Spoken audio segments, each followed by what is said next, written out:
Hi everyone, I hope you guys are well. My name is Anant and welcome to Sigma 9 Learning, my new YouTube channel। और इस channel के माध्यम से मैं आपको बताना चाहूँगा कि हम क्लास 10th का जो मैथ्स है, हम आज के वीडियो में जो बात करने वाले हैं क्लास 10th के बारे में। मैथ्स में आप कैसे अच्छा स्कोर कर सकें, कैसे आप 90% एंड अबव मार्क्स अगर आप लाना चाहते हैं 2026 के पेपर में, फिर बोल रहा हूँ 2026 के पेपर में अगर आप मैथ्स क्लास 10th में है तो ये चैनल आपके लिए बहुत फ्रूटफुल साबित होने वाला है, वो आप आगे देख लेंगे। ठीक है, तो अगर आप लाना चाहते हैं तो आपको क्या क्या करना पड़ेगा उसके लिए। सबसे पहले हम वही बात करेंगे।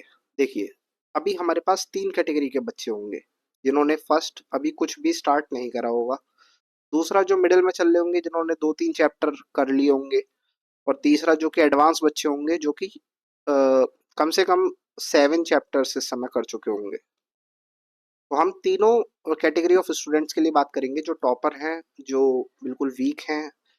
हर कोई अभी इतना समय है कि हर कोई इतने नंबर ला सकता है जितने की मतलब मोर देन 90% तो आराम से इस समय लाए जा सकते हैं। दूसरी बात, why you should listen to me, क्योंकि मैं पिछले 5 से 6 सालों से टीचिंग कर रहा हूँ क्लास 10th के स्टूडेंट्स को specifically. That is why you should listen to me. Okay, online मैं अभी आया हूँ यूट्यूब पे, फिलहाल मैं ऑफलाइन पढ़ा रहा था। ठीक है, चलिए अब बात करते हैं कि कुछ कई लोगों को ये डर होगा कि क्या, हाँ सर, हम पे इतना समय बाकी है अभी कि हम अच्छे मार्क्स स्कोर कर सकते हैं। तो उसका आंसर है हाँ, बिल्कुल। आप पे इतना समय, इतना सफिशिएंट अमाउंट ऑफ टाइम है कि आप बिल्कुल स्क्रैच से स्टार्ट करके भी मैथ्स में 100 मार्क्स या 90% मार्क्स तो इजीली लेकर के आ सकते हैं। सीबीएसई में बहुत ही आसान है नंबर लाना, बस आपको पैटर्न को समझना है और चीज़ों को अच्छे से कैलकुलेट करना है। ठीक है, तो चलिए शुरू करते हैं इस जर्नी को मेरे साथ। देखिए, सबसे पहले तो आप में से जिन जिन लोगों को लगता है कि ये चीज़ पॉसिबल नहीं है, इम्पॉसिबल है, तो पहली बात तो ये इम्पॉसिबल वर्ड अपने दिमाग से निकाल दो, क्योंकि ये एक ओल्ड सेइंग है। The word impossible always says I am possible, I am possible. Okay, तो ये कि सर इतना समय निकल गया, सर अगस्त आ गया है, अब बिल्कुल टाइम बिल्कुल नहीं बचा है हम पे। अभी इसके बाद हमें प्री बोर्ड्स भी होंगे। आप लोगों के कई स्कूलों में हाफ ईयरली एग्जाम्स होंगे, हाफ ईयरली के बाद प्री बोर्ड्स होंगे, उसके बाद फिर आपके बोर्ड्स होंगे। तो देखिए, टाइम तो बहुत कम है, लेकिन क्या इतना टाइम इनसफिशिएंट है? क्या इतना टाइम इनसफिशिएंट है? Answer is no. इनसफिशिएंट नहीं है, मोर देन सफिशिएंट। मेरा आंसर होगा मोर देन सफिशिएंट। इस टाइम में आप बहुत कुछ कर सकते हैं, बहुत कुछ। बहुत कुछ से मेरा मतलब है, मैथ्स में तो easily 90% and above marks score कर सकते हैं अगर आप मेरी बातों को ध्यान से सुनेंगे जो मैं इस वीडियो में बताऊंगा। देखिए, वीडियो थोड़ी सी लंबी जरूर हो सकती है, लेकिन आपको बहुत ज्यादा टू द पॉइंट बातें मिलेंगी। यहाँ पे कोई भी उल जरूर बात नहीं मिलेगी इस वीडियो में। तो सबसे पहले हमें देखिए, सबसे पहले आप इस वीडियो पे क्लिक क्यों किया? आपने आपने इसलिए किया क्योंकि आप अपनी कमी पहचान पाए। जब आप अपनी कमी पहचानते हैं तो आधे से ज्यादा रेस हम ऑलरेडी जीत चुके होते हैं, क्योंकि आधे से ज्यादा बच्चे अभी इसी डिप्रेशन में जी रहे होंगे कि वो नहीं कर पाएंगे ये काम। लेकिन आपने इस वीडियो को क्लिक किया, दैट मीन्स कि आपने अपनी कमी पहचान ली। Discovering your weak points is not failure. ये असफलता नहीं है, it's the first step toward success. ये पहला कदम है सक्सेस होने के लिए। तो आप समझ जाइए कि आप उन बच्चों से तो ऑलरेडी आगे निकल चुके हैं। बस आप इतना बिलीव रखिए कि जो मैं आपको वीडियो में बताऊंगा उसको ध्यान से सुने, कॉपी और पेन लेकर के बैठ जाएं और नोट करें। ठीक है, चलिए अब मैं आपको बताता हूँ कि कैसे ये संभव है, आप कैसे प्रिपेयर कर सकते हैं। तो सबसे पहले, विच बुक्स टू स्टडी, कौन कौन सी किताबें पढ़ने। आपके दिमाग में ये प्रश्न आ सकता है कि कौन सी किताबें पढ़ें। What is the deadline for completing the syllabus, क्या सर, क्या डेडलाइन होनी चाहिए कंप्लीट करने के लिए सिलेबस। सर, कितने महीने लगेंगे मेरे को सिलेबस कंप्लीट करने के लिए और कब तक मेरे को सिलेबस कंप्लीट कर देना चाहिए। तीसरा आपके मन में प्रश्न हो सकता है, how many revision should be done before boards. Board से पहले सर जो टॉपर्स होते हैं वो कितने रिवीजन करते हैं। तो यहाँ पे मैं आपको हर एक चीज बताने वाला हूँ, तो बिल्कुल आप निश्चिंत हो जाएं यहाँ से इस वीडियो को देखने के बाद। How much time is required to study maths daily, कितना समय लगेगा मैथ्स में मतलब मेरे को कितना टाइम मैथ्स को डिवोट करना है। देखिए आपके पास 5 सब्जेक्ट हैं, सबको पता है। 5 subject, minimum 5 subject class 10th में हर किसी को पढ़ने होते हैं, ठीक है। 5 सब्जेक्ट आपको पढ़ने हैं, तो आपको मैथ्स को कितना टाइम देना है हम बात करेंगे इसी वीडियो में। What all you need to sacrifice in order to achieve the target, आपको क्या क्या सेक्रीफाइस करना पड़ेगा। देखिए सेक्रीफाइस तो करना ही पड़ता है चीजों, अगर कुछ पाना है लाइफ में तो आपको सेक्रीफाइस करना पड़ेगा। अगर आप सेक्रीफाइस के लिए रेडी हैं तो ये वीडियो आप ही के लिए है। अगर आप अब से भी सीरियस हो जाते हैं तो मैं आपको विश्वास दिलाता हूँ कि इतने नंबर लाना कोई भी बड़ी बात नहीं है, ये जो स्ट्रेटेजी अगर आप फॉलो करके जाते हैं तो, बिलीव मी, ठीक है। चलिए सबसे पहले विच बुक्स टू स्टडी, कौन कौन सी बुक पढ़े सर, ये जो मेन क्वेश्चन है ना, ये हजारों बच्चों और लाखों बच्चों जो सीबीएसई बोर्ड का पेपर देंगे 2026 में, उनसे अभी मतलब उनके माइंड में केवल यही होगा कि अभी जिन्होंने प्रिपरेशन स्टार्ट नहीं की है, जिन्होंने कर दी है उन्होंने तो कर दी है, लेकिन जिन्होंने नहीं करी है वो सोचते होंगे सर कौन सी बुक पढ़ें जिससे कि हम 90% एंड एबव मार्क्स इजिली लेके आ सकें। तो इसका सीधा सा आंसर है, देखिए इसमें आपको प्रिपरेशन में ना राउंड स्थापित करने हैं। जैसे कि राउंड वन में आपको क्या करना है, एनसीईआरटी का एक एक एग्जाम्पल, एनसीईआरटी की एक एक लाइन पढ़नी है, एनसीईआरटी का एक एक क्वेश्चन आपको करना है सॉरी। और दूसरी बात, एनसीईआरटी आपको कैसे करनी है, देखिए आपने एक बार आपके टीचर ने एनसीईआरटी कराई, हर चीज कराई, उसके बाद आपको घर पे आके खुद से एनसीईआरटी के सवाल लगाने हैं। ऐसे नहीं करना है कि आप एक मतलब एक क्वेश्चन जो है सर ने करा दिया वो क्वेश्चन आपने नहीं करा। देखिए एनसीईआरटी इतनी इंपॉर्टेंट मैं इसलिए बता रहा हूँ ना यहाँ पे, क्योंकि एनसीईआरटी से डायरेक्ट सेम वैल्यू के भी सवाल, सेम वैल्यू के भी प्रश्न सीबीएसई बोर्ड के पेपर में पूछे जाते रहे हैं और पूछे जाते रहेंगे आने वाले समय में भी। तो एनसीईआरटी को तो यहाँ पे एक भी बच्चा इग्नोर नहीं कर सकता। देखिए अगर आपको 90% का स्कोर टारगेट है आपका, तो आप बिलीव कीजिए जब तक आपका बेसिक स्ट्रांग नहीं होगा ना तब तक तो ये टारगेट वैसे भी अचीव नहीं होने वाला। तो ये जो बेस है, जो बेस बिल्ड करेगा, ये एनसीईआरटी की टेक्स्ट बुक जो आपकी लगी हुई होगी स्कूल में, हर कोई स्कूल में ये लगी हुई रहती है, तो अ, इसे आप जरूर करें, ठीक है, अच्छे से करें। मतलब जब टीचर पढ़ाए तो उस पे घर पे जाके खुद सवाल लगाएं उसके। एक दूसरी बात मैं कहना चाहूंगा, एनसीईआरटी से आपके क्या क्या चीज क्लियर हो जाएगी। एक तो बेसिक्स, बेसिक्स बिल्कुल क्लियर हो जाएगा। दूसरी बात, सिलेबस जल्दी कवर कर पाओगे आप, सिलेबस को फास्टली कवर कर पाओगे बहुत जल्दी और बच्चों से पहले। और देखिए जो जितना जल्दी सिलेबस करता है और जितने टाइम से रिवीजन करता है उसका पेपर उतना ही अच्छा जाता है, ये बात आप गांठ मान लीजिए। तो एनसीईआरटी को तो सबसे पहले करना ही है। ये मान लीजिए कि ये एनसीईआरटी जो कुछ भी है, ये बाइबल, गीता, कुरान, रामायण सब कुछ यही है, एनसीईआरटी के बाहर से कुछ नहीं आना। अगर आप फर्स्ट फेज में बिल्कुल स्क्रैच से प्रिपरेशन शुरू कर रहे हैं, तो अभी उन बच्चों की बात चल रही है यहाँ पे जिनका एवरेज बिल्कुल ही जो है 50% नंबर भी मतलब उनके नहीं आ रहे, उनके उनको सिलेबस समझ में नहीं आ रहा क्या है, उनके लिए एनसीईआरटी है। अभी आगे और कैसे आपको प्रिपरेशन करनी है एनसीईआरटी के बाद तो मैं बताऊंगा, अभी वीडियो में बने रहे आप। राउंड टू देखिए, राउंड वन ये नहीं कि पहले आपको पूरी एनसीईआरटी करनी है। आपने एक चैप्टर उठाया, एक चैप्टर पिक करिए, सपोज आपने रियल नंबर उठाया, रियल नंबर में जितने भी प्रश्न एनसीईआरटी के हैं वो आपने करे, अपने हाथ से करे। उसके बाद सिलेक्टेड क्वेश्चंस, सिलेक्टेड किसी टीचर के सुपरविजन में, अगर कोई टीचर आपके पास आसपास उपलब्ध नहीं है तो मैं खुद अपने चैनल पे ये सारे प्रश्न कराऊंगा एनसीईआरटी एग्जाम्पलर के। एनसीईआरटी एग्जाम्पलर क्या है, एनसीईआरटी का ही एक एडवांस्ड वर्जन है। उसमें जो भी प्रश्न होंगे वो थोड़े से अपग्रेडेड होते हैं और बेस्ट होते हैं, जो कि डायरेक्टली वो भी क्वेश्चन सीबीएसई बोर्ड में आ जाते हैं सेम एज वैल्यूज।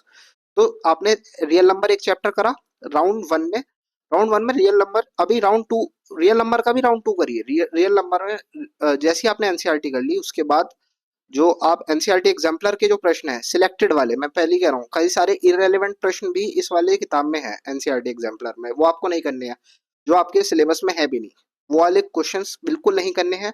वो कर रहे हैं जो आपके सिलेबस में है, ये टीचर्स की सुपरविजन में करनी है। मैं फिर से बोल रहा हूँ, मैं आपको बता दूंगा इस चैनल पे आप बने रहेंगे तो कौन कौन से क्वेश्चन इंपॉर्टेंट है बोर्ड के लिए, ठीक है।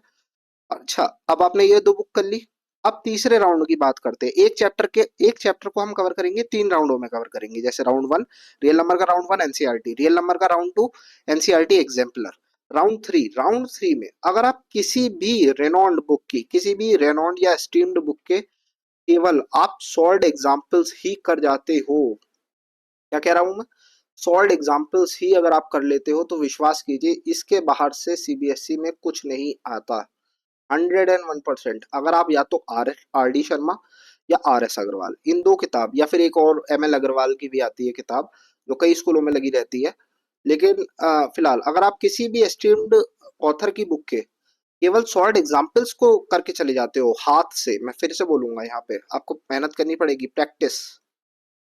प्रैक्टिस अगर आप हाथ से करके चले जाते हो, आप बिलीव कीजिए, बुक की तो आपको क्या प्रॉब्लम, कुछ प्रॉब्लम नहीं आने की। जब आप मॉक्स देंगे अपने आखिर में बोर्ड के, जब आप सैंपल पेपर्स लगाएंगे ना, तभी भी आपको कोई दिक्कत नहीं आने वाली। 100% आपसे सारे क्वेश्चन बन जाएंगे, सारे क्वेश्चन आप कर पाओगे, ठीक है। तो मैं ये कहना चाहता हूँ, राउंड वन में हर चैप्टर का राउंड होगा। जैसे रियल नंबर के बाद कौन सा चैप्टर आता है, रियल नंबर के बाद आता है पॉलिनोमियल। पॉलिनोमियल को आप पहले एनसीईआरटी से करिए राउंड वन में, एनसीईआरटी हो गया आपका, ठीक है, वेरी गुड। उसके बाद आप सॉरी हाँ, उसके बाद फिर एनसीईआरटी एग्जाम्पलर करिए। एनसीईआरटी एग्जाम्पलर के याद रखिएगा, सिलेक्टेड प्रश्न करने हैं, सारे नहीं करने हैं, टीचर के सुपरविजन में करने हैं, क्योंकि काफी सारा है, अननेसेसरी आप बर्डन ना लें फिर अपने ऊपर की, अगर आपको समझ में ना आए तो। दूसरी चीज, आपको फिर आखिर में जब आपने ये दोनों कर लिया, आपका बेसिक बहुत मजबूत हो चुका है, तो तीसरे में पॉलिनोमियल चैप्टर के ही सॉल्व एग्जाम्पल्स, या तो आर डी शर्मा, या तो आर एस अग्रवाल, या एम एल अग्रवाल, इन 3 या 4 बुकों में से जो भी आपको पसंद हो किसी भी ऑथर की, वो बुक लें, उसकी केवल और केवल सॉल्व एग्जाम्पल्स कर लें। ये आपके लिए मोर देन इनफ होगा, केवल सॉल्व एग्जाम्पल्स करना। तो बुक की तरफ से तो मुझे लगता नहीं किसी को कोई भी क्वेरी रह गई होगी। मैंने बिल्कुल आपको हर चीज बता दी। आप जब सैंपल पेपर, आप बिलीव कीजिएगा, आप इस पैटर्न को फॉलो करिए, हर चैप्टर आप इस पैटर्न पे करिए। राउंड वन में एनसीईआरटी, राउंड टू में एनसीईआरटी एग्जाम्पलर, राउंड थ्री में फिर आर डी शर्मा या आर एस अग्रवाल के एग्जाम्पल्स। आप यकीन नहीं मानोगे, आप और बच्चों से बहुत आगे हो जाओगे बस इतना करने से। कुछ भी बाहर से कहीं से कुछ नहीं करना है। और अगर आप इस चैनल पे बने हुए हैं, तो आपको इनमें से कोई भी किताब लेने की जरूरत नहीं है। आपको मैं एक और बात बता दूं, अगर आप इस चैनल पे बने रहेंगे आखिर तक, हालांकि थोड़ा मेरे को समय जरूर लगेगा पूरा सिलेबस कराने के लिए, लेकिन आप इस चैनल पे बने रहेंगे तो एक एक चैप्टर का मैं एनसीईआरटी भी कवर कराऊंगा, एनसीईआरटी एग्जाम्पलर भी, और R D Sharma R S Agarwal दोनों बुकों के जो है अच्छे अच्छे प्रश्न मैं कराने वाला हूँ। तो आप बिलीव कीजिए, अगर आप इस चैनल पे बने हुए हैं तो बहुत फ्रूटफुल होगा आपके लिए। चलिए अब नेक्स्ट स्लाइड पे मूव ऑन करते हैं। What is the deadline for completing the syllabus? Sir क्या डेडलाइन है, मेरे को कब तक सिलेबस कंप्लीट कर लेना चाहिए, ये क्वेश्चन होगा कई बच्चों का, और ये इंपॉर्टेंट भी है। देखिए अगर आप अभी से स्क्रैच से स्टार्ट कर रहे हैं, देखिए आप पहले से स्टार्ट कर रहे थे तो आप सिलेबस पहले भी कर सकते हैं, मतलब उम्मीद है आप इस डेडलाइन से पहले कर लें। अगर आपने पहले ही स्टार्ट कर दिया है, मान लीजिए अपने 3-4 चैप्टर ऑलरेडी आपके पी वन में आ चुके हैं, आप ऑलरेडी कर चुके हैं अपने 3-4 चैप्टर स्कूल में अच्छे से, अच्छे लेवल पर अगर आप कर चुके हैं, तो फिर आपके पास ज्यादा चैप्टर बच नहीं जाते, 10 चैप्टर बचते, क्योंकि 14 चैप्टर कुल है मैथ की किताब में आपके, ठीक है। तो फिर तो आप दिसंबर से पहले भी कर सकते हैं, लेकिन मैं उनकी बात कर रहा हूँ जो बिल्कुल अभी यहाँ से जीरो से स्टार्ट कर रहे हैं, बिल्कुल ऐसे बच्चे हैं जिन्होंने अभी कुछ नहीं पढ़ा है, जो बिल्कुल होप्स लूज करे हुए बैठे हुए थे। तो अगर आप मिड दिसंबर तक भी अपना सिलेबस कंप्लीट कर लेते हैं, तो यही डेडलाइन है मेरी, मिड दिसंबर तक कंप्लीट कर लो। और उसके बाद देखो फिर आपके बोर्ड और प्री बोर्ड भी आते हैं जनवरी या दिसंबर के एंड में। तो मेक श्योर कि, या हो सकता है कोई कई स्कूलों में पहले भी हो जाते हैं, दो प्री बोर्ड्स होते हैं, तो वो आप अकॉर्डिंगली देख लेना, लेकिन मेरी मानो तो मिड दिसंबर तक आपका पूरा syllabus round one, round to, round three, जैसे मैंने बताया उस तरीके से कंप्लीट हो जाना चाहिए, ठीक है। और मिनिमम आपको देखिए अपने सिलेबस के 3 रिवीजन करने हैं, और 3 रिवीजन करना बहुत आसान है, पता है। देखिए सबसे पहले तो राउंड वन, आप कोई भी चैप्टर कर रहे हैं, मान लीजिए पॉलिनोमियल्स कर रहे हैं, राउंड वन आपने किया, राउंड वन आपने एनसीईआरटी से किया, ठीक। तो ये तो 3 रिवीजन तो मिनिमम है जो कि हर बच्चा कर लेगा आराम से। राउंड टू में मेरी स्ट्रेटेजी वो थी, राउंड टू में कि आपको रिवीजन बहुत बहुत बार हो जाए आपका। एनसीईआरटी करने के बाद आपने एनसीईआरटी एग्जाम्पलर करा, एनसीईआरटी एग्जाम्पलर उसी चैप्टर का, और राउंड थ्री में आपने फिर आर एस अग्रवाल और आर डी शर्मा के सॉल्ड एग्जाम्पल्स कर लिए। इसके बाहर से तो कुछ आना नहीं है। तो ये तो आपके फर्स्ट बार, ये फर्स्ट फर्स्ट उसमें काउंट हुआ कि आपने पहली बार ये सब पढ़ लिया। अब इसके बाद जब आप रिवीजन करेंगे, तो याद रखिएगा रिवीजन करने का सबसे बेस्ट तरीका होता है कि एक हफ्ता हो गया जिस चैप्टर को करे हुए, उसको दोबारा उठाओ, और दोबारा जो क्वेश्चन आपके पहले शिफ्ट में जब आप पढ़ रहे थे तो अच्छे लगे आपको, जो आपके टीचर ने मार्क करवाए होंगे या मैं खुद मार्क करवाऊंगा, उसमें आपने मार्क लगाया होगा, तो वो जो जो भी मार्क लगाया होगा उन क्वेश्चंस को दोबारा करें, और बाकी सब क्वेश्चंस को ऐसे ही पेज पलट पलट के देख लें। बस याद रखिएगा सारे क्वेश्चन दोबारा नहीं करने होते रिवीजन में, ठीक है। देखिए सबसे पहले तो आपको 100% सिलेबस पढ़ना होता है, पहली बार कुछ भी आप पढ़ते हो तो। आप छोटे बच्चे हो इसलिए मैं आपको बिल्कुल बेसिक से बता रहा हूँ कैसे पढ़ाई की जाती है। 100% सिलेबस करिए, उसके बाद फिर आपको अपने सिलेबस का 50% पोर्शन जो है स्किप करना है रिवीजन के टाइम पे। स्किप का मतलब स्किप नहीं, स्किम करना है। स्किप का मतलब होता है कि उसको छोड़ देना बिल्कुल, स्किप नहीं करना, स्किम करना है। एक बार स्किम का मतलब होता है नजर मार लेना। ठीक है बेटा, आपको नजर मार लेनी है बस पूरे पोर्शन पे 50% पे, और 50% आपको हाथ से करना है, याद रखिएगा। फिर जब आप तीसरी बार रिवीजन पे आएंगे ना, आपका समय बिल्कुल और कम लगेगा। क्यों? क्योंकि आपको जो केवल आपको 70% जो सिलेबस है वो स्किम करना होगा। क्योंकि इस बार आपके दिमाग में ज्यादा चीजें होंगी, आपकी जो मेंटल एबिलिटी है वो पहले से ज्यादा हो चुकी होगी, समझने की क्षमता बढ़ चुकी होगी। इसलिए अब आपको क्या करना होगा, 70% सिलेबस को बस ऐसे ही ऊपर ऊपर से देखना होगा, और जो 30% जो हॉट क्वेश्चन होते हैं, high order thinking skill question, केवल उन्हीं पे आपको ध्यान रखना होगा। तो ठीक है, मिनिमम 3 बार रिवीजन इस तरीके से हो जाएगा। और मैक्सिमम तो कोई कितना करना चाहे उतना करना, उसके लिए ये आपकी चॉइस है। ठीक है, मैं ये आप पे छोड़ता हूँ, बाकी आगे चलते हैं। How much time is required to study maths daily? देखिए, मैथ्स को आपको कितना टाइम डिवोट करना है, हम यहाँ पे कितने सारे 5 सब्जेक्ट हैं आपके।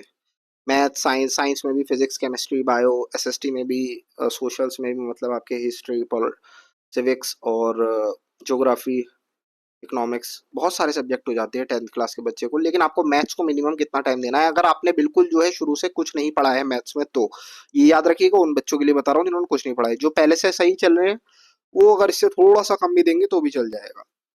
मिनिमम आपको 1.5 से 2 घंटा, अगर ट्यूशन वगैरह के एक्स्ट्रा, अगर आप ट्यूशन लेते हैं मैथ्स के, तो ट्यूशन और स्कूल से 1.5 से 2 घंटा अलग आपको प्रैक्टिस को देना ही होगा मैथ्स को। अदरवाइज आप भूल जाइए कि आप 90% की रेंज में आ रहे हैं। फिर तो आप बिलीव कर लीजिए कि आपके 60-70s में ही नंबर रहने वाले हैं। ठीक है, तो आ, बस। और जिन बच्चों ने ऑलरेडी मतलब जो है सिलेबस काफी हद तक कंप्लीट कर लिया है, उन्हें 1 घंटा देने से 1 घंटा दे सकते हैं बस वो। और वो बाकी सब्जेक्ट्स को अकॉर्डिंगली ज्यादा टाइम दे सकते हैं। ठीक है, यहाँ पे मैं केवल मैथ्स की बात कर रहा हूँ, इसलिए और सब्जेक्ट्स की बात यहाँ पे नहीं की जा रही है। चलिए, अब देखिए आपको यहाँ पे क्या मिलेगा। ये आती है मेन बात, what you will get from sigma 9 learning. इस प्लेटफॉर्म से आपको क्या क्या मिलने वाला है, इस चैनल पे आपको मैं क्या क्या फ्री प्रोवाइड कराने वाला हूँ। अब इसकी बात सुन लीजिए। अब जो बच्चे जो भी चीज मतलब जिस भी वजह से स्टडी को नहीं कर पा रहे हैं, अफोर्ड नहीं कर पा रहे हैं, तो उनके लिए यहाँ पे मैं क्या क्या करने वाला हूँ, आप देख लीजिए। Full video solutions of all major books, जितनी भी सीबीएसई की ऑल रेनोन्ड बुक्स हैं, जहाँ से पेपर आता है, उन सब के मैं सॉल्यूशंस, मतलब उन सब के कंसेप्ट जितने भी हैं, उस बुक में जितने कंसेप्ट यूज करे हैं ऑथर ने, प्लस एनसीईआरटी में जितने कंसेप्ट यूज हुए हैं, उसके अलावा जितने सॉल्व एग्जाम्पल्स प्लस एक्सरसाइजेस, जितने क्वेश्चंस मेरे को बहुत अच्छे अच्छे लगते हैं कि हाँ ये वाले ज्यादा से ज्यादा चांसेस आने के, वो सब करवाने वाला हूँ इसी यूट्यूब चैनल पे। यकीन मानिए, बिल्कुल इसी यूट्यूब चैनल पे होगा, सब कुछ फ्री होगा। फ्री से मतलब ये नहीं है कि आप फ्री समझ के उसको ध्यान से ना देखें, फ्री से देखिए। फ्री का मतलब होता है कि ये आपके लिए फ्री है, लेकिन मेरे लिए इसकी कॉस्ट लग रही है। आपके लिए फ्री है इन द सेंस, आपका भी इन्वेस्टमेंट है, आपका समय का इन्वेस्टमेंट है। समय सबसे बड़ा वो होता है। अगर आप देखिए, समय की वजह से ही तो आज आप ये वीडियो देख रहे हैं कि आपको बिल्कुल कुछ नहीं आता। आप ऐसे करके बस बैठे हुए थे यहाँ पे अब तक, सोच रहे थे कि क्या कहते हैं, कैसे मैं मैथ्स करूंगा ये वो। तो समय बहुत महत्वपूर्ण है। तो आप भी अपना समय इन्वेस्ट करेंगे, और मेरी तो यहाँ कॉस्ट लगी रही है। मैं अपना टाइम, अपना सब, अपना कंटेंट रेडी करूंगा आप लोगों के लिए। दूसरी चीज, concept wise break down of chapters, मैं आपको बताऊंगा हर एक चैप्टर को कैसे पढ़ना है, कितने कंसेप्ट हैं इस चैप्टर में। कोई भी चैप्टर हम शुरू करेंगे उसमें पहले यही बात करेंगे कि इस चैप्टर में हमें ये चीजें पढ़नी है। इसके बाद चैप्टर खत्म, और फिर वो चैप्टर को शुरू करेंगे। ठीक है, आपको मैं हैंड रिटन नोट्स प्रोवाइड करूंगा। हैंड रिटन नोट्स मेरे खुद के, digital self made PDF for practice. ये प्रैक्टिस के लिए पीडीएफ होंगी, जो भी हम अपने वीडियो लेक्चर्स में कवर करेंगे। ठीक है, वो सब मैं आपको पीडीएफ रूप में प्रोवाइड कर दूंगा। दूसरी और आखिरी बात, इसके बाहर से आपको कुछ करने की जरूरत नहीं है। जितना मैं यहाँ पे करा दूंगा, उसके बाहर से एक चीज आपको नहीं आनी बोर्ड में। ये बात को गांठ बांध लीजिए। इसी का ही मल्टीपल टाइम्स रिवीजन करते रहिए। जो भी कंटेंट मैं यूट्यूब पे, जैसे जैसे देखिए, कंटेंट को अपलोड करने में मेरे को समय लगेगा, लेकिन जैसे जैसे कंटेंट अपलोड होता रहेगा, वैसे वैसे आप उसका रिवीजन भी करते रहिएगा। ठीक है, तो मैंने आपकी रिवीजन वाली दुविधा भी दूर कर दी। और इसके बाहर से एक चीज नहीं करनी, इसी को बार बार रिपीट करना है एग्जामिनेशन तक। बार बार रिपीट करने से ये होगा कि ये वाले क्वेश्चंस, जो मैं वही क्वेश्चन कराऊंगा जो बोर्ड में आने हैं, और जो बोर्ड में आने हैं, वो अगर आप बार बार रिपीट कर लेंगे तो फिर ऑटोमेटिकली आपके नंबर आएंगे। ठीक है, ये हमारा टारगेट है, याद रखिएगा। चलिए, अब ये जो चैनल है इसके बारे में मैं आपको कुछ बता दूं। ये जो चैनल है एक्सक्लूसिवली फॉर क्लास 10th बनाया गया है। यहाँ पे जितने भी रिसोर्सेज हैं ये आपको ध्यान में रखते हुए बनाए गए हैं। आपका सबसे बेस्ट पॉसिबल हित किस में है, बेस्ट पॉसिबल गेन किस में है, उसको ध्यान में रखते हुए ये सब चीजें डिजाइन करी गई हैं आपके लिए, ठीक है। तो बस आपको एक काम करना है, आपको आना है चैनल पे, चैनल को सब्सक्राइब करना है, लाइक करना है और वीडियो को शेयर जरूर करना है। देखिए, अपने दोस्तों के साथ अगर आप शेयर नहीं करेंगे तो फिर ये काफी सारे बच्चों को मैं देखता हूँ कि कोई भी अच्छी चीज उनको मिलती है तो वो शेयर नहीं करते हैं, लेकिन शेयर करना बहुत जरूरी है। आप औरों का भला करेंगे तभी तो आपका भला हो पाएगा। देखिए, मैं यहाँ पे अपना काम कर रहा हूँ, चाहता तो मैं भी ये केवल ऑफलाइन पढ़ाता, लेकिन मैं यहाँ यूट्यूब पे आ रहा हूँ उन बच्चों के लिए आ रहा हूँ जो जो अफोर्ड नहीं कर सकते क्लासेस, उनको क्वालिटी एजुकेशन की जरूरत है, मैं उनके लिए आया हूँ। तो अल्टीमेटली आपको क्या करना है, शेयर जरूर करना है। अगर मैंने ही अपना स्वार्थ के बारे में सोचा होता तो आज मैं उन बच्चों के लिए नहीं आ पाता। तो बिलीव कीजिए, अगर भगवान भी आपका भला करेगा अगर आप शेयर करेंगे वीडियो को, ठीक है। तो यहाँ पे आपको जितने भी स्मार्ट नोट्स हैं सब मिलेंगे, टेस्ट आपके कंडक्ट किए जाएंगे, टेस्ट मैं खुद लूंगा, मतलब टेस्ट पेपर अपलोड कर दिया करूंगा टेलीग्राम चैनल पे अपने, और फिर जो है आपको हर चीज मिलेगी वहां पे, ठीक है। और आप याद रखिएगा, आप इस जर्नी में अकेले नहीं है, you are not alone in this journey, you are with me, okay. तो सॉरी। हम्म। हम्म। तो आप अकेले नहीं है, और अचीवर्स माइंडसेट से हम आगे बढ़ेंगे। बाकी अ, देखिए, हाँ, ये मोस्ट इंपॉर्टेंट स्लाइड है जो कि मैं थोड़ा सा भूल गया था इसके बारे में बताना। ये अभी तक आप वीडियो में बने होंगे, मुझे यही लगता है। तो सबसे बड़ा जो सेक्रीफाइस मैं आपसे मांगूंगा इस वीडियो में, जो आपको करना पड़ेगा, देखिए, अगर आप ये जो बाकी ऑडियंस है ना, ये सब एक ही तरीके की ऑडियंस है। अगर आप इन सब से अलग हटके कुछ अचीव करना चाहते हैं लाइफ में, तो ये जो मीडियोक्रिटी का कॉन्सेप्ट है ना, मीडियोक्रिटी, इसको आपको हटाना होगा। जैसे people who expect free of everything, जो सब कुछ मुफ्त का एक्सपेक्ट करते हैं ना, वो सबसे बड़ा कीमत चुकाते हैं जिंदगी में, जो हर चीज मुफ्त में एक्सपेक्ट करते हैं। तो देखिए, ये मत सोचिएगा ये सब कुछ फ्री है तो इसकी कोई वैल्यू नहीं है। The best content, believe me, YouTube पे ऐसा कभी नहीं होगा। दी बेस्ट कंटेंट आपके लिए मैं अवेलेबल कराऊंगा। People who expect free of everything, जो सब कुछ फ्री चाहते हैं, often page the biggest price. उन्हें आखिर में ना लाइफ में बहुत बड़ा प्राइस देना पड़ता है। और यहाँ पे आपको कोई प्राइस तो नहीं देना, लेकिन आपको टाइम डिवोट करना है बेटा, सॉरी, यहाँ पे आपको टाइम डिवोट करना है। Time, time is the most crucial thing. Time की वजह से ही तो आप यहाँ इस वीडियो पे आए हैं। देखिए, टाइम जहाँ पे इन्वेस्टमेंट होता है ना, पैसे का इन्वेस्टमेंट तो दोबारा भी पैसा आ जाएगा, लेकिन टाइम अगर एक बार चला गया, ये टाइम निकल गया ना आपका, फिर ये टाइम दोबारा नहीं आएगा। इसलिए इस चीज को फ्री मत समझिएगा, इस कंटेंट की इज्जत करते हुए इसे पढ़िएगा। पूरा यूट्यूब पे ऐसा फ्री कंटेंट आपको कहीं नहीं मिलने वाला, ये मेरी गारंटी है। उसके बाद अगर आपको औरों से हटके काम करने की आदत, मतलब देखिए, winners don't do different things, winners do things differently. Winners अलग तरीके से काम करते हैं। तो देखिए, हमारा काम करने का तरीका थोड़ा सा अलग होगा, आपको पता लग जाएगा मेरे लेक्चर्स में आगे। और एवरीवन वांट्स रिजल्ट्स, हर किसी को रिजल्ट तो चाहिए, लेकिन ये बहुत ही कम लोग, टाइनी, मतलब बहुत ही फ्यू, कुछ लोग ही ये जो प्राइस है ये पे कर सकते हैं। जो कि प्राइस क्या है, केवल और केवल वीडियो को लाइक करना, सब्सक्राइब करना चैनल को, और शेयर करना। और दूसरी बात, अच्छे से वीडियो को, पूरे कंटेंट को देखना, उसके बाद 3 बार रिवाइज करना। 3 बार रिवाइज मिनिमम, जो मैंने बोला, इस कंटेंट को जो 3 बार रिपीट करेगा उसके 90% मार्क्स लाने से यार कोई नहीं रोक सकता। जाओ, आज मैं यूट्यूब पे ये वाली बात बोल रहा हूँ, जो इस कंटेंट को 3 बार रिपीट करेगा, ठीक है। बस अपनी मेहनत में ईमानदारी रखना, और हम कर भी क्या सकते हैं, ठीक है। आगे बढ़ते हैं। तो देखिए, मैं वहां रह चुका हूँ जहाँ आप हैं। दूसरी बात, this channel is my way to help class 10th student. तो मेरा एक तरीका है, मेरा प्यार है, समझ लीजिए, आप अपना बड़ा भाई समझ सकते हैं, मेंटोर समझ सकते हैं यूट्यूब पे। और मतलब इसको यार, क्लास 10th को आपके ना ये वाली लाइफ का टर्निंग पॉइंट बनाते हैं, बहुत हो गया। मतलब कुछ करना है यार, अच्छे मार्क्स ला के दिखाना है मम्मी पापा को, ओके, 10th क्लास में। तो चलिए, तो इस चैनल को आप जरूर से जरूर सब्सक्राइब कर लें बेटा, अगर आपने अभी तक सब्सक्राइब नहीं करा है। मेरे इतना कहने पर भी कोई बात नहीं, डाउनलोड फ्री पीडीएफ्स ये सब डिस्क्रिप्शन में अवेलेबल हो जाएंगी। जैसे ऐसे कंटेंट मैं अपलोड करता रहूंगा, जो भी आपके डाउट हो इस चैनल से रिलेटेड वो जरूर आप मेरे को पूछिएगा, मैं जरूर रिप्लाई करता हूँ, जरूर हर किसी बच्चे को रिप्लाई करूंगा, ठीक है। पूरी कोशिश करूंगा हर किसी को रिप्लाई करें, लेकिन थोड़ा सा हेक्टिक शेड्यूल हो जाता है, इस वजह से शायद ना कर पाऊँ कभी कभी, लेकिन मैं फिर भी पूरी कोशिश करूंगा, ठीक है। Let's grow together. और एक बार में एक चीज ही सीखेंगे, याद रखिए। अभी हमने केवल आज अपनी इंट्रोडक्शन क्लास ली है, उसके बाद स्ट्रेटेजी वीडियो आएगा, जो कि मैथ्स में स्ट्रेटेजी वीडियो होगा, मेन वाला, मेन स्ट्रेटेजी वीडियो, ठीक है। ये तो मैं बताने के लिए था कि इस बार में क्या क्या। इससे पहले आप जरूर चैनल को सब्सक्राइब कर दें, जिससे कि नेक्स्ट वीडियो के लिए आपको जो नोटिफिकेशन है ना, और नोटिफिकेशन बेल का जो आइकन है वो भी आप जो है प्रेस जरूर करें, क्योंकि कोई भी नया वीडियो आएगा तो वो सबसे पहले आपको मिलेगा बेटा, ठीक है। बस यही है, पढ़ो अच्छे से, मन लगा के पढ़ो, और ऐसा पढ़ो कि यार इस बार दिखा दो घर वालों को, ठीक है। सिग्मा नाइन लर्निंग को जरूर सब्सक्राइब कर देना, ठीक है। God bless you.